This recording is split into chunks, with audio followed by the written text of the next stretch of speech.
എന്നാട്ടാ വിളിച്ചേ? വിളിച്ചെന്റെ കാര്യം പറഞ്ഞു.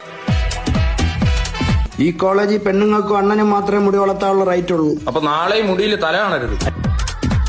അയ്യോ ചേട്ടാ, നാളെ ചോദിച്ചാണ്. നീ നാളെ വന്നാ അത് ഞാൻ വെട്ടിത്തരാം. അണ്ണന്റെ കട എവിടെയാണ്? ആരെ അറിയിക്കാതെ പഠിക്കാൻ വരുന്ന ഒരുത്തൻ. ഏത് വർഷോടാ? 2005 ഉത്രാടം. നിന്റെ പേരെന്തോന്നടാ? എന്താടാ പെറ്റിട്ട പേരിടാൻ മറന്ന? അഭിജിത്ത്. ക്ലാസ് ലീഡർ എങ്ങനായ കൊല്ലും ഞാൻ നിന്നെ. ഡിപ്പാർട്ട്മെന്റ് ഏത്? ഇവന് കാണണില്ലേ? എടാ മറുപടി പറയടാ. ചേട്ടാ, നിങ്ങൾ രണ്ടുപേരും സീനിയേഴ്സാ, ഞാൻ പറയും. പക്ഷെ കോളേജിലെ പ്യൂണൊക്കെ ഡീറ്റെയിൽസ് അറിയേണ്ട കാര്യം തോന്നുന്നു. അയ്യോ പിയൂടെന്ന്. ക്യാൻറ്റീനിലെ മാമനായിരുന്നു. ഇവന് പിടിച്ചോട്ട് പോടോ. പോയി ഫ്രണ്ട് വെച്ചിട്ടാ പോ. ഇനി പ്രിൻസിപ്പൽ ട്രോമയായി. അവനെ കുറ്റം പറയാൻ പറ്റൂല. 5ലോ 6ലോ 7 തോച്ചിരിക്കാൻ പാലേക്കണം. പഠിക്കണമായിരുന്നു. നമ്മളൊക്കെ പഠിക്കൽ ഒരു ബാഗേലും കൊണ്ടുവരും. നിങ്ങളൊരു ബുക്കേലും കൊണ്ടുവരുമോ? ഉണ്ടല്ല എവിടെ? ആണ്ടേ